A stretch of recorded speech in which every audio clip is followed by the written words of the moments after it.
country 'tis, of the land of liberty, of thee I sing. Land where thy fathers died, land the pilgrim's bride, from every mountainside let freedom ring. That's a great beginning. Thank you very much. Keep your here all week. Okay. That was terrible. Do we have any guests today? Any guests today? Okay. Do you have any birthdays or anniversaries? No birthday. You don't get any money. He collects money. Oh, okay, okay. All right. Okay. Cleon has something. I'm gonna get fined here. Uh-oh. So I just got back from the Lions USA Canada Forum. Did you fly? Are your arms tired? I flew and my arms are tired. Okay. And while I was there, they have a thing called Lions University. And at Lions University, you can get a bachelor's or a master's or a PhD in Lionism. Whoa. Wow. So they have online courses, and if you complete those courses, then you can get that. And so I have here as proof, there's my bachelor's. Dr. Cleon. Not my doctor, and master's. And they give you this little fancy, they give you these little fancy pens. So I'll pay my. Somebody ought to pay his fine. Yeah, they should. Yeah, yeah. It's online. Thank you, Lion Don. Lion Don, let him. Very good. Yay, Cleon. All the Lions can do it. So go to lionsuniversity.org. The bachelor's program is geared toward serving as an officer of a club, and the master's is for district. Now, Yeah.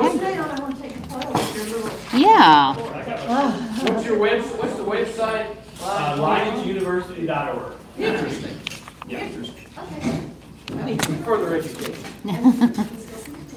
Joke telling 101. Okay. That's all you still think? Well, I was going to take two, and I took one, so I want to both of these to show them. So, but don't cover up your pants. So, Rub your nose Yeah, we and did. pat your buddy. okay, now, this is the deal. Now you look good. Oh. Okay. I guess we need reports on the upcoming haunted house. You know, the Gravel Ridge Club, they're doing the hospital beds, and Brandon and what's his aunt's, Wanda? Wanda. Yeah, I guess the kids have been working on this for like a year. And they're bringing in hospital beds and everything. We're collecting pill bottles, which we have quite a few. But apparently they've down pat, but they can use our help too. We can volunteer and still get credit for that. Can you sit around a list? Yes, Volunteer list? yeah. What's your name on it? Where is it and when? It's here, and it is October, what does it say? Is it the 26th? 27th, I think it's Saturday. It is Saturday the 27th, and it's from 6:30 to 9:30 on a Saturday. Yeah, and you can still do your hats off. Yes. Yes. I So, have a question. yes. I'm gonna be out of town, will not be able to volunteer, Okay. but is there something that club members can bring or contribute, or are we doing candy, or what are we doing? Well, they're taking donations at the door. There's not like a set prize to come in, but Okay. they're doing donations at the door, so I'm sure they'll take your donation. And we're also collecting medicine bottles. Medicine bottle. Not like, Yep. Okay. because they're going to put small candies in them and give them away as favors. Needs to go over here. Okay. Okay. So I guess next week our meeting is at the forum. The next one. Our next Lions Club meeting. Yeah, it'll be the, WSB. yeah, the Vision Awards. You sent the money in, and who is signed up to go to that? Well, we had a sign-up sheet. Yeah, I have to sign up this, but if you sign up, who do I need to send it to? I'll sign up. I'm going. No, but who should I send it to? Say, Do you need that in order to pay, or? the list, I'd like to have a copy of it. We had 2 spots left. For if Anybody anyone was want to go? I missed the beginning, what is it? But- Oh, The I wanted to division. go. I had Yeah, sent but an you email. said VSC on it. Well, We had a table too. I know we did, I had thought that we were using it for counselors and stuff. Well, whatever you want to do. It doesn't matter, as long as I get some. Did you sign up, Michelle? I'm writing it for whatever. Well, you can sign up now. They got 2 slots left. Should we make a sign-up sheet today? Should we make a sign-up sheet? Because that's like our next meeting. It's the vision. Right, I said, there's somebody else sign up. It's gonna be for all. I just need to add 2 Okay. It's not even- Yeah. Talk to them. Okay. You wanna, She's gonna be. Yeah, I Your can name sign on it. the list? Yeah. Do you have the list? Yeah, I just need 2 names of the individuals. Michelle is one. Do I have another one? And it's gonna be what Is Don Roberts on there? Yeah, we're gonna. You signed up last time. Yeah, he is. You got it? Like I said. Yes, sir. There's an announcement about our next meeting, it's gonna be You the signed vision boards. Right. Everybody knows Okay. where it is. Okay, because that's our next meeting, is the Vision Awards. Okay, so Michelle. is It's on the 10th, is that Additional right? need that he's gonna leave. The 10th, yeah. It says, remind members the club is purchasing a table for WSB's, Have a time or anything? yes, falls on, a founders meeting day, October 10th at 10:30 a.m. Members voted to do this again in lieu of having the regular club meeting. And I guess is it at Robinson Auditorium? Is that where it's gonna be? Yeah, Robinson, everything. Okay, okay. Starts at 10:30? No, 11:30. Oh, 11. Did I say 10:30? I did not mean that. 11:30. Okay, sorry. That's what happens when you can't read. I could add Frank, because he has lunch early. Line, Sandra, could you send an email? Yes, I will. That would be I'm great. adding We need Michelle. 2 more. I can get 2 separate from our club if we go over 10. Leon Robert has got to sign up. Hmm? Robert. Robert, we got another one. Robert Maxwell. Okay. You? Does anybody have any information about the campus club or a branch club at UALR? Cindy, I can barely hear you. Oh, I'm sorry. I'm tall. I don't hear you anymore. There you go. Does anybody have any, information about the, branch club at UALR or the Leo clubs at East End and Arkansas School for the Blind and Visually Impaired? So we had a board meeting after Right. the meeting last time, and the board decided that we were going to pay for these 5 people from the DSB. And so they okayed that with some money that was given to them. And so that's been set aside for a 2-year membership for 5 people. And, Leon, they're not from DSD. oh, They're UALR. they're UALR students. That- Right. Oh, They're UALR, excuse me, the connection to DSB is The Kyle clients, has clients. worked with them. And also the money paying their dues was a contribution to the club. Okay, So okay, it's nothing from our club dues or anything. okay, sure. And then Bill Johnson's son is a student at UALR. Okay. And Brandon is a student at UALR, and so there's potential for 5. And so the mechanism for the financing's been done, and then next we'll talk with Virgil and Robert and then UALR, because they required us to have 5 members before we could start that. Okay. So then it becomes, so we'll go to the next step. Okay, so that's the 5, yeah. Yeah, Okay, so gotcha. we've got to have at least 5 to do it. We've got the 5 and the money, so now we can go forward to the next step. Leon, are they still waiving the dues for veterans? Yes, Okay. the membership. So David would get his Yeah, he's in. dues waived. Has he filled out a form yet? Well, it's the membership fee is what's waived, it's not the. That's the initial Oh, okay, yeah, okay. But has he filled out, Well, I'm asking if my son You're gonna lives with we're gonna- me. we're gonna give you I'm that. asking if he's filled out a form. We're gonna give that task to you. Okay. I'll be happy to, You get the form filled out. I will be happy to take care of it. And he can help in the formation of it too, so. He's excited to do so. Oh, Sounded wonderful. like I'm excited to have some young people. Yeah, that's cool. Miss Angela, did you have? Yes, I have a little story. Okay. You have to go to the microphone. No, Don't go to the microphone. Come on. I'm all right here. Thanks. We can't get you on the thing. Oh, okay. Thanks, Cynthia. Thank you. I have a little story for you. I received a call from Lieutenant Paul Sherman from Arkansas National Guard. And he told me that someone told him that we, the Lions Club, we have got glasses that we give away. And he was on a trip to Guatemala and he needed some.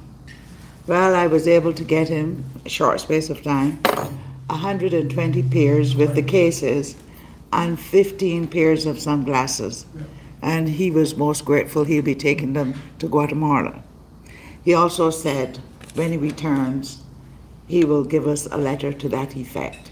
So I just wanted to share that with you. As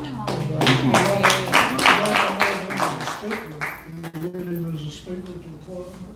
Yeah, I'm sure it's quite possible. Because as you know, we normally send specs to like Honduras and so on, and we've never had contact with the National Guard. So this was the first time. Great. Thank you all. Wonderful. Thank you. Thank you, Angela. Sorry. Sorry, I expected you were gonna say something about blood victims. Oh, well. That's good. Yes, that's good. Really good. Is there any other announcements at this time? Miss, One more thing. yes, sir.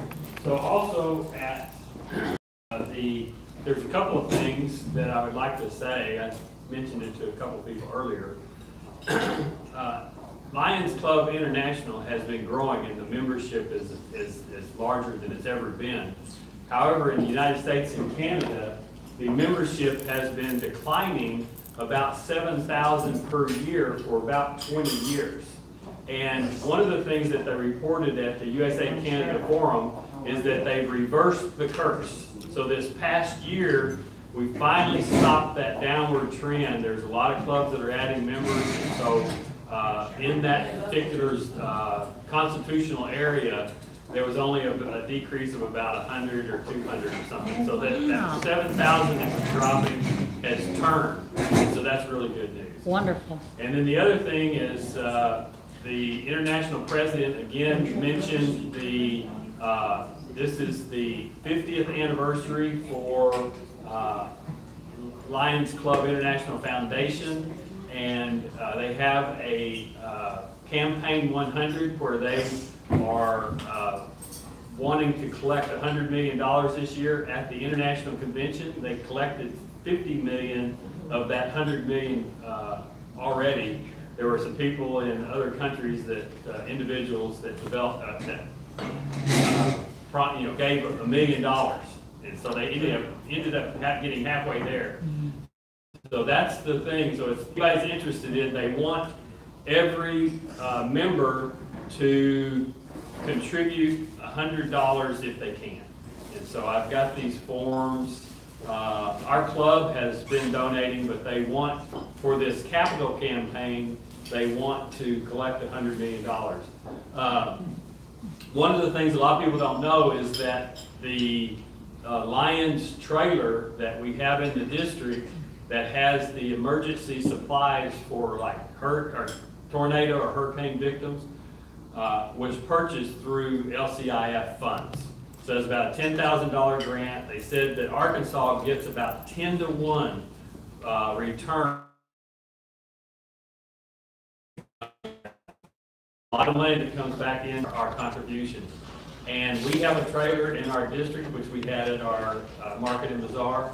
And that gets stocked by district funds, but the $10,000 to purchase it was through LCIF, through a grant. So, anyhow, that's it. Okay, thank If you, anybody's, Tina. anybody's Yeah. interested in giving a LCI contribution, we have a form. Okay, thank you. One thing, Yes, sir. he's still a member. This is line Brady. I think we'll find him. Tell us about your recent addition. Yeah, this is Brady Slazer, Yeah. and he works out near Benton, so he can't come as often. But he's here today, so we need to find out what he's been doing. Had a baby, she's 4 months old. Okay. He had a baby, but his stomach still looks. I have missed the food, yes. Get back that point. Fanning. There's no stretch marks that I can Fanning. Finding, yeah. find. Yeah, Fanning. he's a ranger. I'll just take one of those two phones. No, you can have to work though. Yeah. Nobody's gonna pay his fine, but they. I got a. Somebody's paying. Somebody's gonna pay, yeah. I got free on that one. Lion Cleon, did you call this thing, was it called reverse the curse? Reverse the And curve. then Lion Richard walks in. Well, whatever you're doing, it works.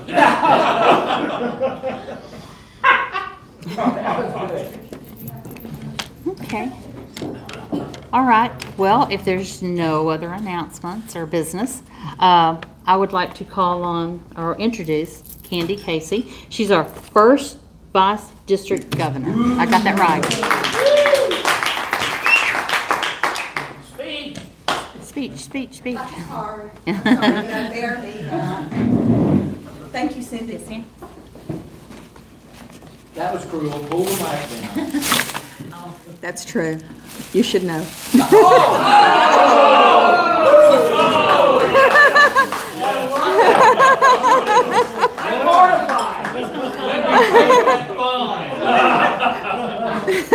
I couldn't resist. You started it. Talking big money. You started it. Okay. As an example, I have brought a bag of medicine bottles without labels for the haunted house. So all of y'all remember to do that. You want me to give it to you? Okay, great. So I have two things to tell you about or ask you about. One, I talked about a little bit last time. It is White Cane's Safety Day. The Division of Services for the Blind each year coordinates a White Cane Safety Day event. Not the fundraiser that the club does, Dillard's, but a White Cane Safety Day event. Sharon and WSB are kind enough to host it in the auditorium. They have great parking. All the agencies that work with blindness and the people who are in organizations, participate in the planning of this are usually come. So anyway, that's what it is. Now, when it is Monday, October the 15th. That is the original date, or the official date, that was signed into law in 1964 by Lyndon B. Johnson. It's an official holiday, or observance. You may not say holiday. But anyway, it will start at 10:30 and last till 11:45. And we have a fantastic speaker that Cassandra has graciously found for us or gotten for us. It is State Legislator Charlene Fite, F-I-T-E, and she chairs some committees that will be of interest to each of you. She chairs the House Joint Budget Committee on Aging, Children and Youth, and Legislative and Military Affairs. So that might hit a lot of you. You have children now, you have other interests. So anyway, you might come and enjoy the camaraderie and the speech, and WSB is going to provide light refreshments. The School for the Blind will provide some mobility demonstrations, the children will, and we'll have some entertainment. I wish you would come and support this cause, I really do. Now the other thing is district convention. I want to encourage you all to come to the district convention. District 7N convention will be in Brinkley this year. Our district governor is from Brinkley. It'll be at First Baptist Church, which is where she goes. It's at 215 West Elm Street, and it will be on Friday night. It'll be casual. So, you don't have to dress up. Not that it's that dressy usually anyway, but it starts at 6 on Friday night. There's no theme this year. It's just casual. We're going to have Family Feud. How many people have ever seen Family Feud? Yeah, she's practiced already. I love it. Anyway, Brandon Sims is going to do the part of, I guess Steve Harvey currently does it, but he'll do our moderator, and it'll be Family Feud with lions. So that should be fun. There's a young man, a lion, outside of Smackover who will be our singer. He is a fine musician, I'm told. He sings Christian music. His name is Cliff Preston. So that's our Friday night entertainment, and we're going to have a barbecue. I don't know whether there'll be beef butts and pork butts, but they're going to be butts.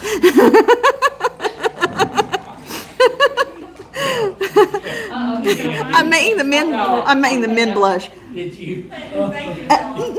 They're gonna be butts, I'm sorry. Somebody please pay my fine. Cleon's never fine. I'll pay your fine. Okay, she's paying my fine. I would pay it. What is the date Okay. of the? The date, I'm sorry, the date is November 3rd.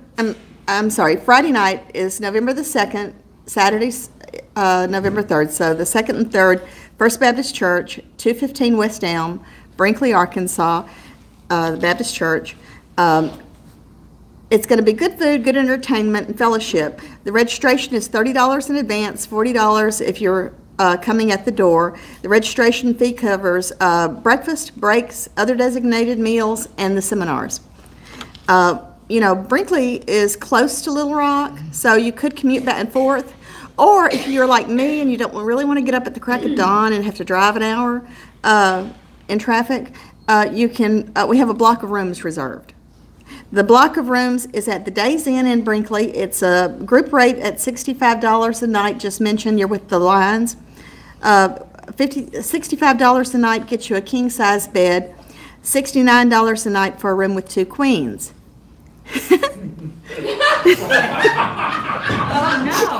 Oh, okay. I'm sorry. We're equal Brady's gonna pay my opportunity. fine. There's no discrimination. Brady's going to pay my fine. We have diversity. I said Brady's going to pay my fine. That was Totally. No, that's right. I'll pay my fine when I get to my seat. I'm only kidding. Pushing me. I liked it. It was great. Oh, you liked me 2 pushing queens. you? You liked me pushing you? We can manage that. Okay, never mind. Greg. Only if you come. Okay. We better quit. Time out. Oh, too bad. We're getting low. Okay. Everyone is asked to bring items for the Children's Hospital Pediatric Unit. So they're going to mail us a suggestion list of things to bring because, they may have rules about that. And so anyway, watch for your email and you'll get a list and you can choose something and hopefully bring it to Brinkley, please. Little Rock Founders will need to choose 3 or 4 voting delegates, depending on what our membership is then, and George will know that. The voting delegates and 1 alternate. To be a delegate, you have to have been a Lion for at least 1 year and 1 day. And believe me, they count the day because I had gone to a convention and was told to be a delegate, and they told me, no, you can't. And it was a debate around our table. So anyway, the 1 day is important. Friday night, casual, starts at 6, Family Feud. I've already talked about the Cliff Preston and the barbecue dinner. Saturday, you're probably wondering what time breakfast starts. It starts at 6 a.m. Breakfast is at 6 a.m. to 8 a.m. The convention is from 9 o'clock to 3. Forrest Gump will be played again by Brandon Sims and other people. If you saw him when he reprised that role last time, it was really good. His uncle had done it prior to that and done a great job. It's really a good skit. Special guest, our keynote address will be by past international director Smith of Decatur, Georgia. She's an attorney, and she's active in many professional and community organizations. And I'm going to ask somebody to help me hand out these to the tables, if you don't mind. Thank you. And you can read more about her in that. And there will be a catered lunch. Are there any questions about any of that stuff that I've just presented? Where are the Queens from? New York. No, really, we'll find some local if you need them. Oh, me. Thank you. Thank you. Okay, thank you for that, Miss Candy. Sorry you got fined, I'll pay it. That's right, that's right. Okay, today our guest speaker is Miss Janice Voetberg. Is that how you say her name? Yeah, she is an O&M specialist here at WSB, and she is an O&M specialist here at WSB, and she's wonderful. She has other people. We have three O&M specialists, and let me tell you something about those girls. They're out there, rain, sleet, snow, sun, dripping sweat. They work really hard all year round. So the students will just be a period or two, but they're out there all day. And so today, Janice is going to do some O&M demonstration for us today. And there's prizes. Okay. The one thing you have to do is orientation with sleep shades on. But if you do, you get a cupcake. And then we're going to put all the cupcake people and their names, and then we're going to draw for the special pumpkin spice cupcake. So, oh, it's good. It's of course, yeah. So anyway, Janice, you want to come up and? Well, sure. Yeah, of course.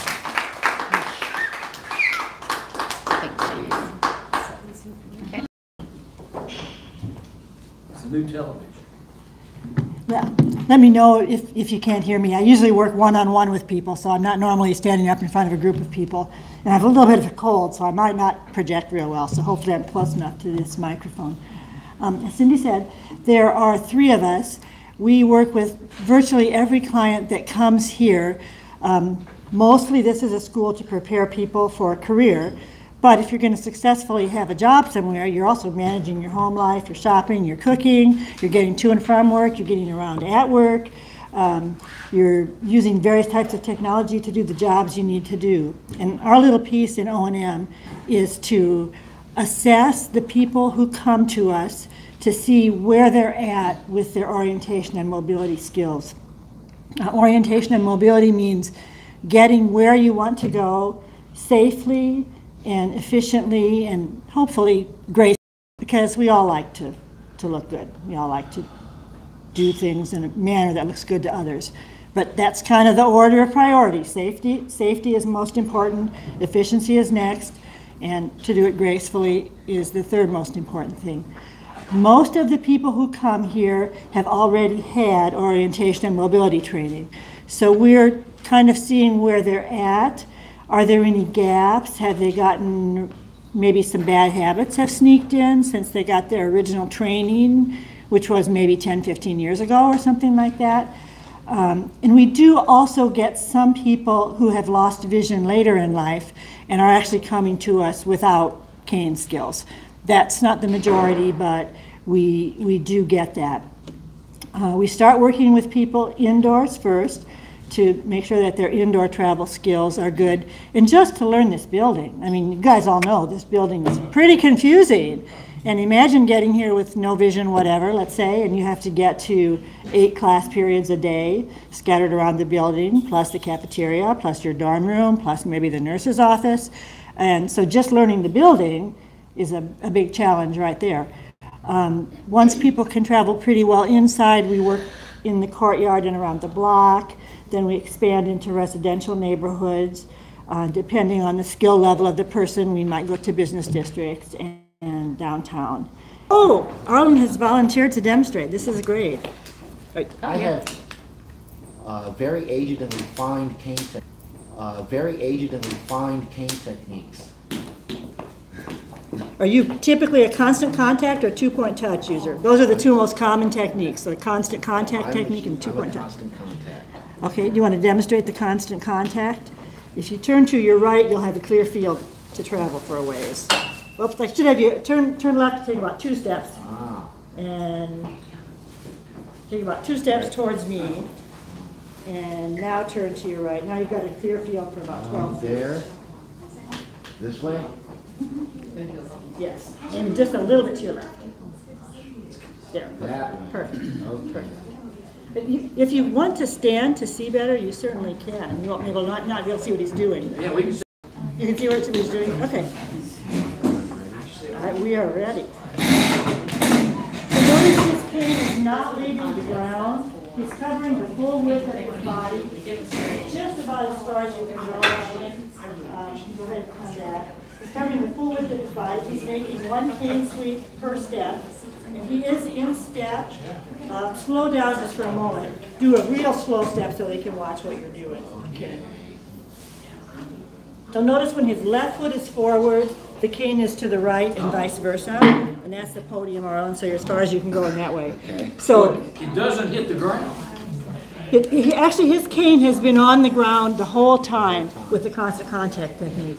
There is another. Do the other one too, Okay, he's also offered to demonstrate the two-point touch technique, which is similar to the constant contact technique, except the cane only touches the ground at the left extreme and at the right extreme of the cane sweep. It doesn't stay on the ground the whole time.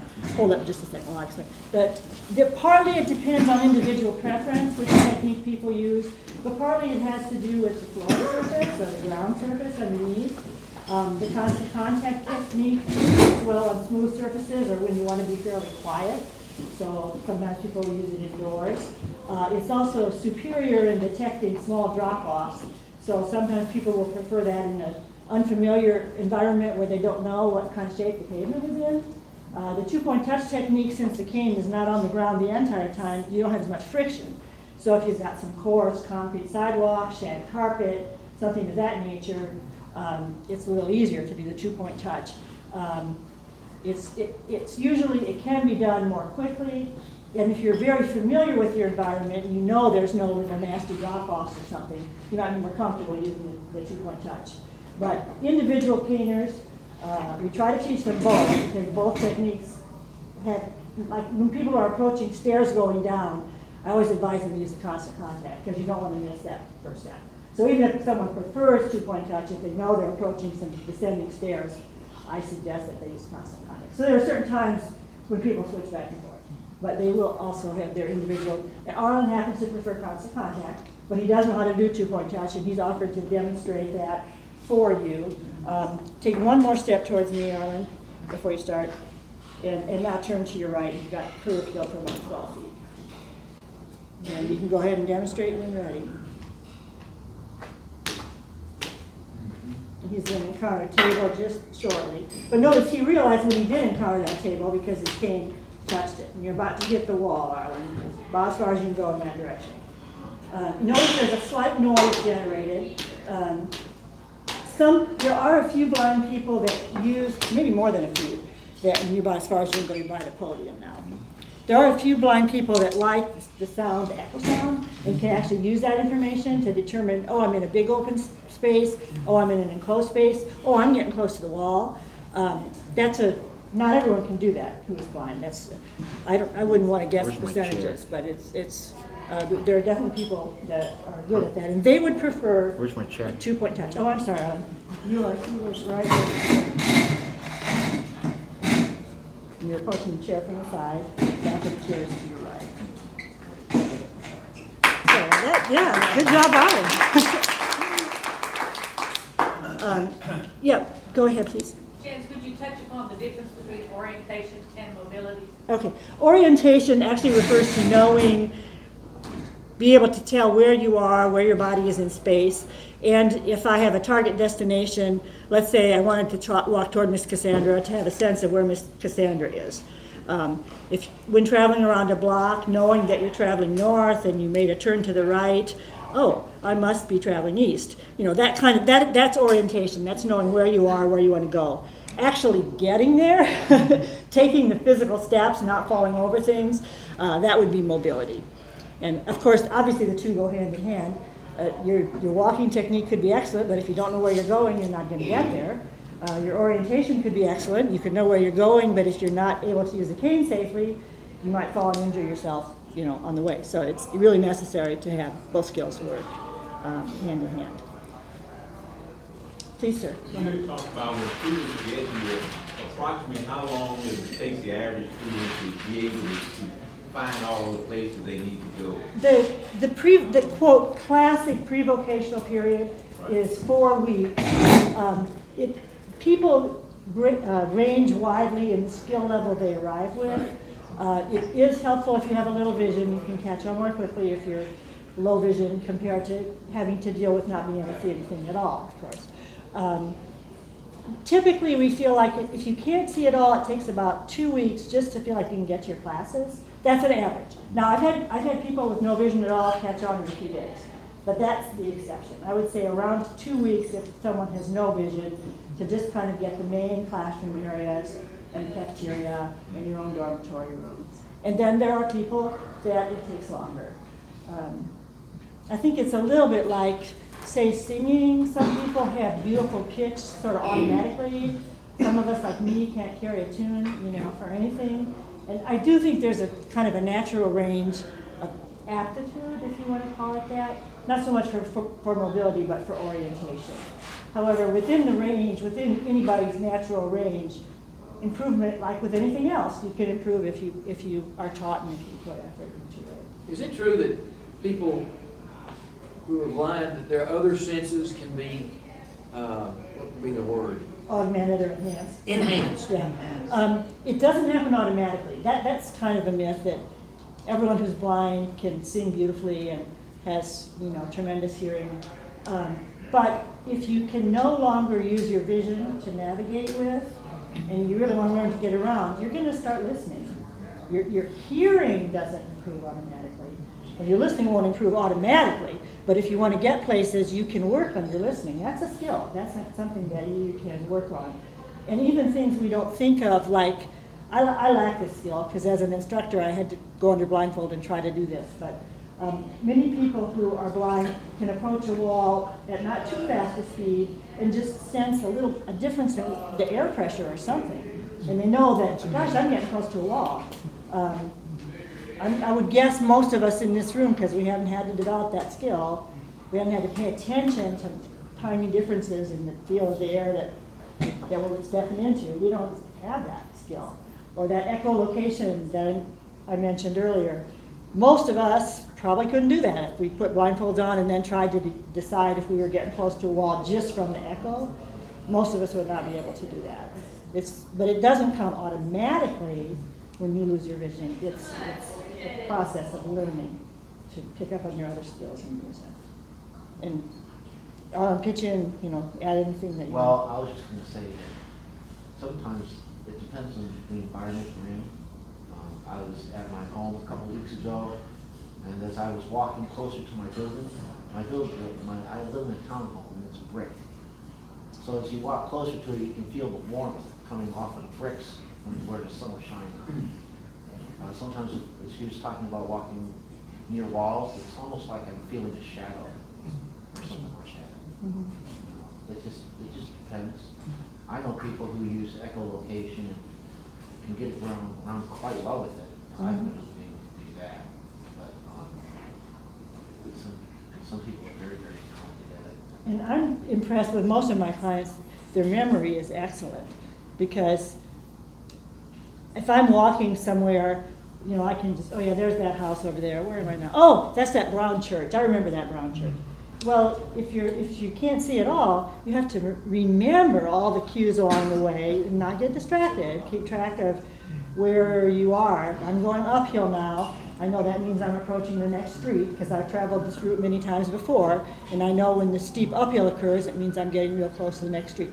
You learn a different set of cues, and you have to remember. And most of my students have much better memories for routes than I do, much, much better. And learn new routes much more quickly than I would learn a new route if you put blindfold on me. They develop the skill of doing that.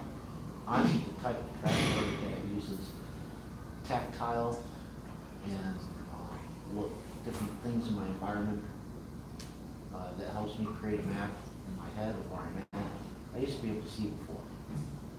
So that's how I learned fairly quickly. I think what I had, one of my way out here, like I had it done, like 3 days or something like that. But you were fast, though. That's Yeah. not, that's, the gentleman back there had asked what average. That 3 days is not average, so we're trying around.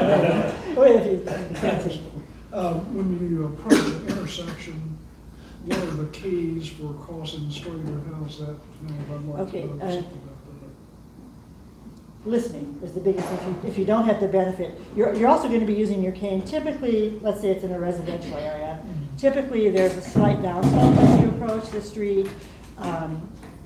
You can verify in an older neighborhood, at least, by sweeping your cane a little extra wide, you should detect perpendicular curb. Sometimes the pavement, the sidewalk is maybe concrete and the pavement is asphalt. You've had maybe a grass margin all along. When you think, a lot of people who are blind have a keen sense of balancing time and distance. I've been walking long enough now, I should be about to reach that next street. So at that point, someone who has maybe not been shorelining, when we talk about shorelining, that means intentionally letting your cane touch the edge of the sidewalk, the grass edge of the sidewalk. Most travelers don't do that nonstop, but if you realize you're getting close to the street, you might start checking to see that perpendicular sidewalk, that comes along before you get to the street. And of course, you're listening for cars. That's a big thing too. You're listening, because that really helps you out if you can hear cars travel. It helps you with alignment too, making sure you're facing properly. If I'm in an unfamiliar area, I'll usually go to the corner and use the crosswalk. However, if I'm in a very, very familiar area, like some of my settings at home, I'll know about where I'm at as I walk along the block. Sometimes I'll just cross right there. Which I would yell at for you guys. So. All instructors don't like that, but this is an actual traveler. Go ahead, sir. So if you're on a familiar route, what about changes that have been like construction? Like in this neighborhood, there's a lot of construction. How do you deal with something that's you're why familiar with? that's why I always encourage people to use their canes even on the most familiar routes, because you might think you know this route like the back of your hand, but if they suddenly dug a trench across the sidewalk because they had to put a new pipe through, you better have your cane out there so you can sense that trench.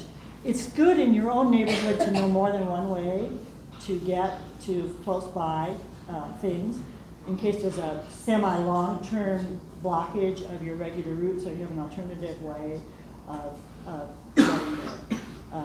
And you can use common sense. If there's a real major obstacle, you can go an additional block and cross a block over and come back, because you can't figure out. And there's always asking for assistance. That's a legitimate tool to ask someone else passing by. Excuse me, last time I went through here, this was an open sidewalk, and now there seems to be a barrier in front of me. Would you mind telling me what this is in front of me and how I can get around it? Completely legitimate thing to do. I've found that in most situations where there's obstacles like construction, there always has been somebody that has walked up to me and offered really to help me get around or things like that. Most people are genuinely good people and want to help. So do you take advantage of the buttons for crossing the street, like pressing? Here in Little Rock, they're kind of hit and miss if we have them. So there are a few what are called accessible pedestrian signals where there's not only a button, but a tone is produced. So someone who's fully blind can hear that tone and realize, oh, there's an accessible pedestrian signal at this intersection, and I can hear that the pole is over here, and then push the button. Otherwise, unlike some communities, I believe, we don't have a lot of intersections that actually have buttons. I train a lot with clients at 17th and Main, just as an example. They have the buttons there. It's not necessary to push them if you're traveling north-south, because the traffic on Main Street is privileged. There's a long green light going north and south, and you've got traffic sounds that you can listen to and make a good, accurate judgment about when to cross. On the other hand, if you're going to cross east and west, and there isn't much traffic going east and west, much vehicular traffic, there won't be a very long, there won't necessarily be a long crossing phase. So it is advisable to push the button. And that's, since this isn't a community that even always has buttons, you really have to learn that intersection by intersection and route by route. What about assistive technology? So like Google Maps and stuff like that, have they adapted those for?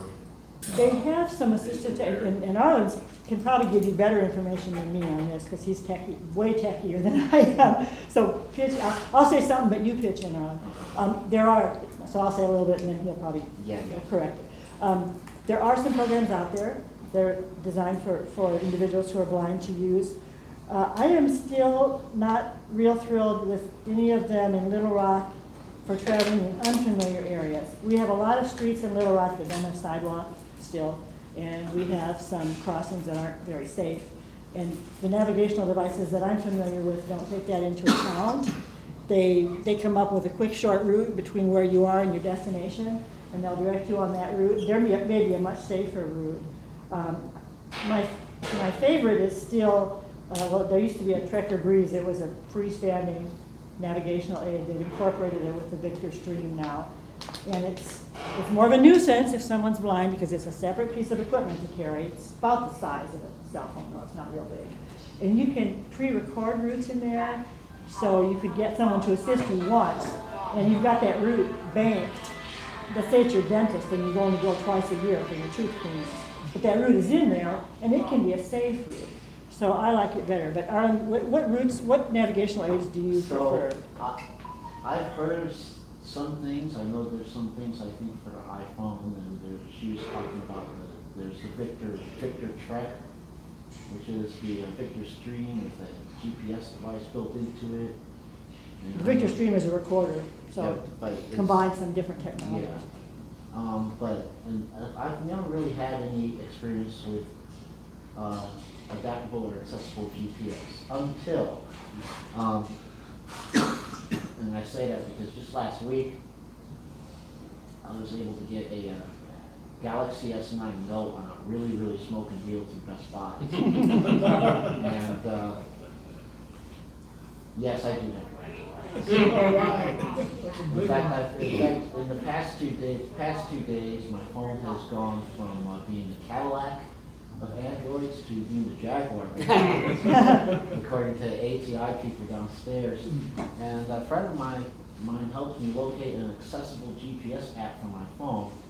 And at some point when I'm done with assistive tech, because they're excited about it too, because this gives a chance for them not only to work with me in using all the accessibility features on this new device, but it gives them training as well so that they can teach someone else.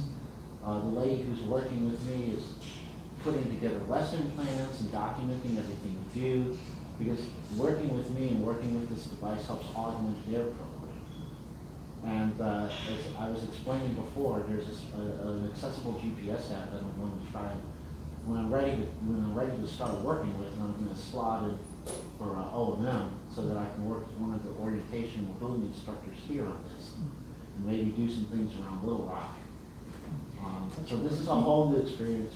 I've never used a GPS app before, and hopefully this works. Hopefully this is a successful item that I've picked up and it works for me, and hopefully we can use the research and the experience to help others. So You need to have it at least average, preferably better, mobility skills before you try to use one of the apps, because it does siphon away some of your attention. Well, I have excellent mobility skills anyway. And he's modest too. No, he's very good. but yeah, it's the mobility skills. I'm not saying that just because I'm a teacher, but the basic mobility skills have to come first before you can really, at least if you're fully blind, before you can mix in use the GPS effectively. Because if it takes 100% of your attention just to get from X to Y, and now you put 50% of your attention into listening to the directions, and you wander out into a street or something, you know, that's not good. But this is probably more question and answer than you, is that okay? No, that's fine. Okay. Anybody else have any questions for Arlen or Kandy? Does anybody want to try caning with a blindfold on and earn a cupcake? Yes. I know, I can. Yeah, how would you get a cupcake? Or the blindfold, you brought them. No change. No, I passed them out. Oh. I passed them out.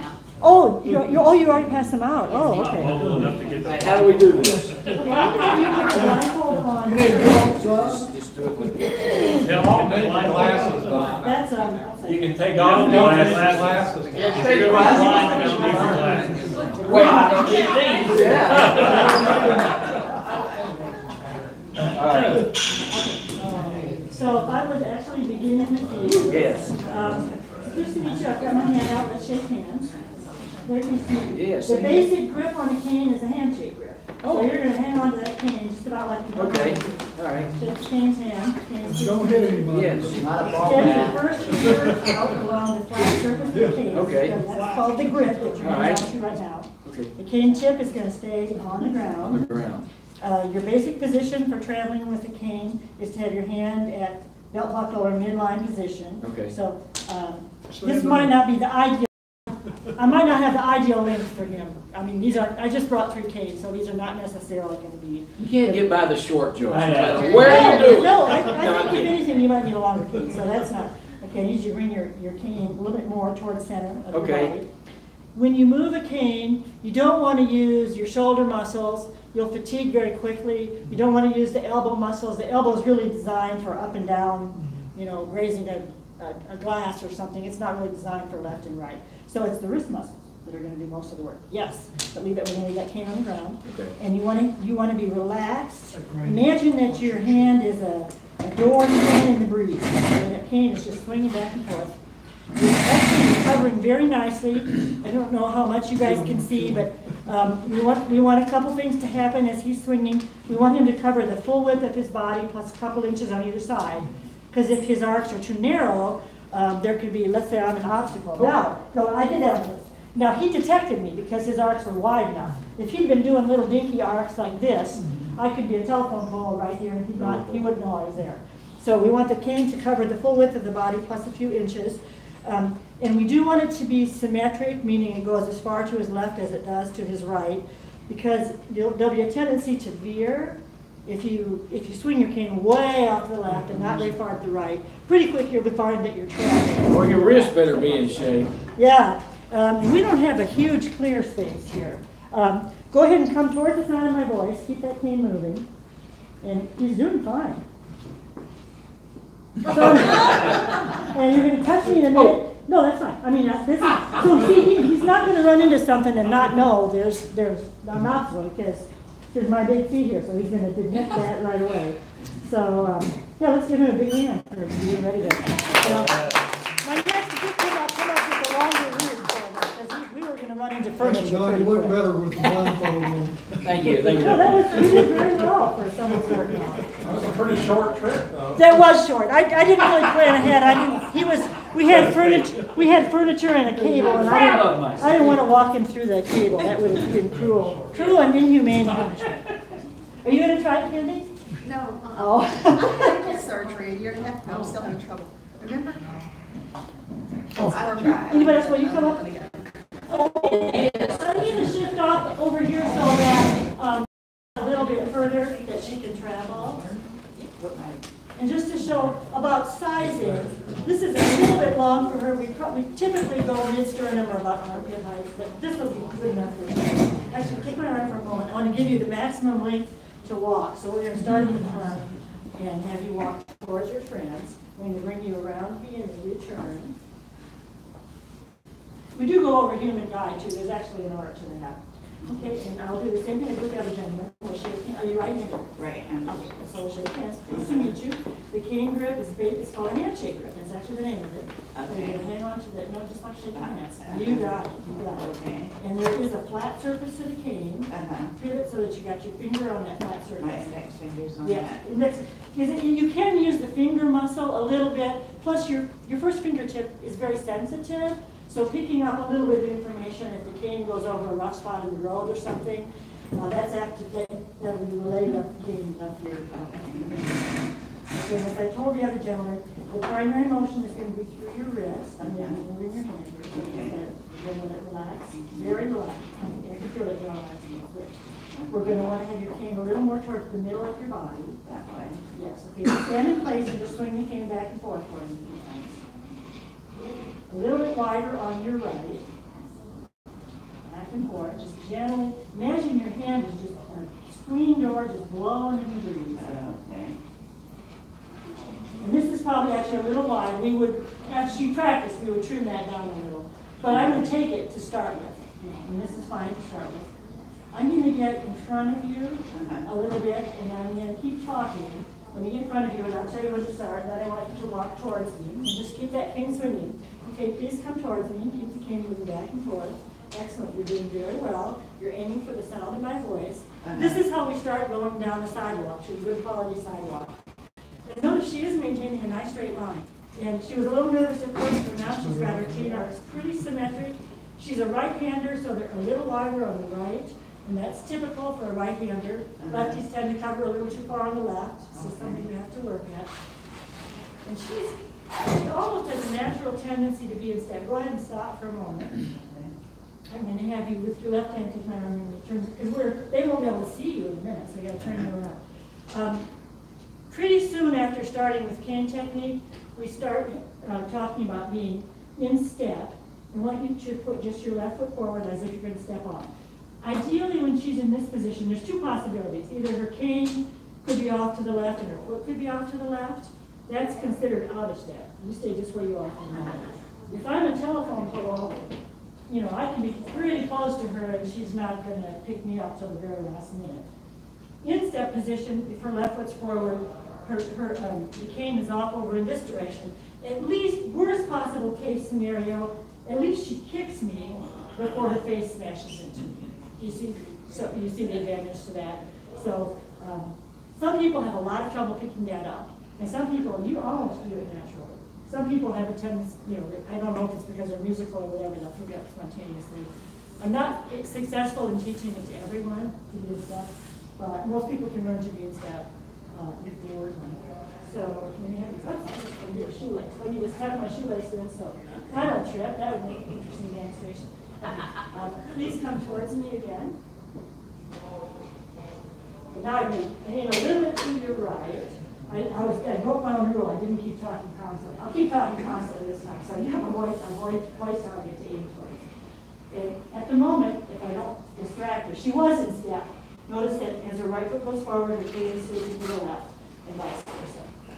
So, and I will free you from your, you can release your blindfold. And let's give her a hand too. That was great.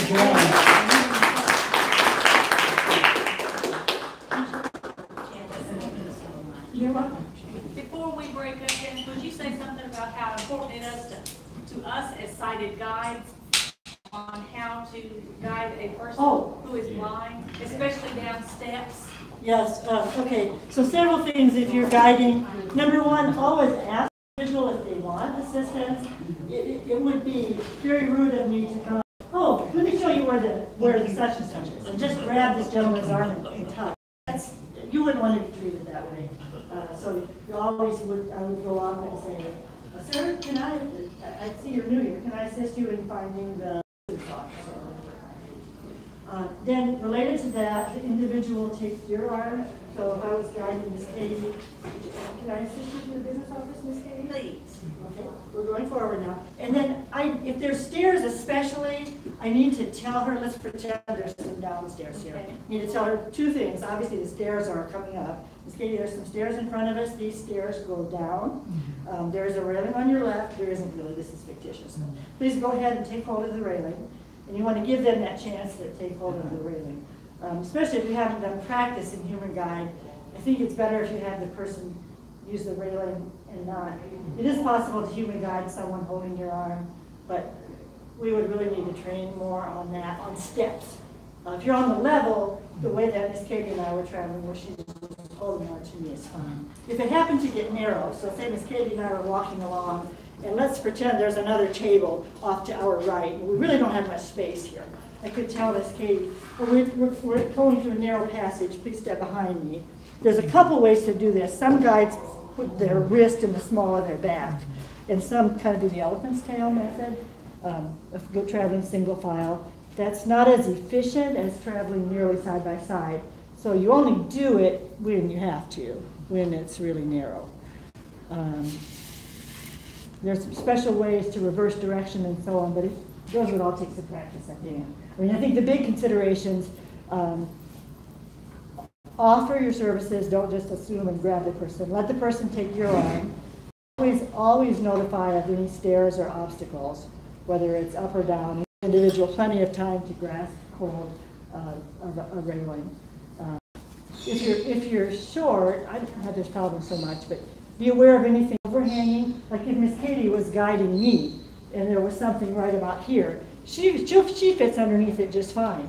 Well, like tree limbs or something. Right. Yeah. So she would need to tell me about that. But also, if she's guiding me and I don't have sight and she's stepping downstairs, I'm going to get that signal because I can feel it in her arm, and and I'm not taken off guard by that. Yeah. But anyway, thank you. Thank you, John.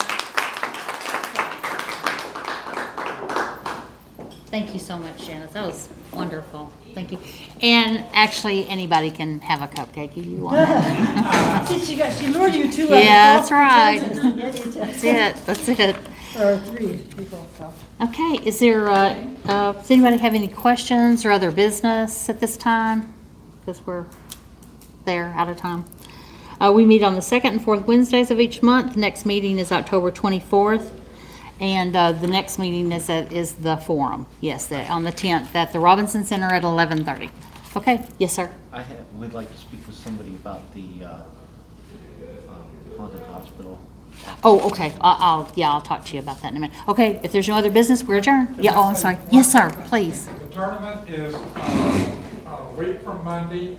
Oh. And if you have any individual players that want to play in it, we've got some spots. A couple of opinions for individuals. Oh, I did have one more thing. And if they want to do a host, if you've got anybody that's still looking at maybe being a host sponsor, we need to know by next Wednesday so we can get the sign. Next Wednesday, so we can get the signs. Okay. Yes, sir. Appreciate all y'all coming. Really do. Thank you. Yes, sir. I have one more thing I'd like, it's sort of a preliminary I'd like to present to the club. I've been talking to a few of the students around here, and there's some sparking interest in beach softball. And I know that sometimes some of the Lions clubs will help with equipment. I was wondering if you all might be interested in something like that. That's something we can look at. Yeah, we can talk about it, yeah. We need to know the cost for parks and supplies. Well, it would be just a recreational team here at the school. The students are looking for stuff to do. A lot of times there's really not a whole lot of recreational type things. At the end of the school day, people just you'll wander to their rooms or go off and do their own thing or whatever. So, yeah, we can look at it.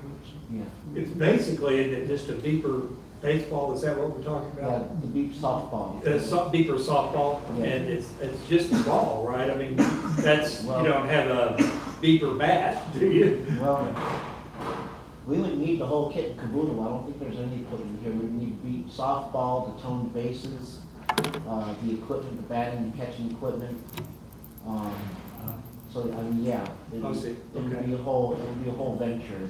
Well, if you put together some cost estimates on that, we can certainly take that into consideration. Okay. Okay. Any other business? Okay. We're adjourned.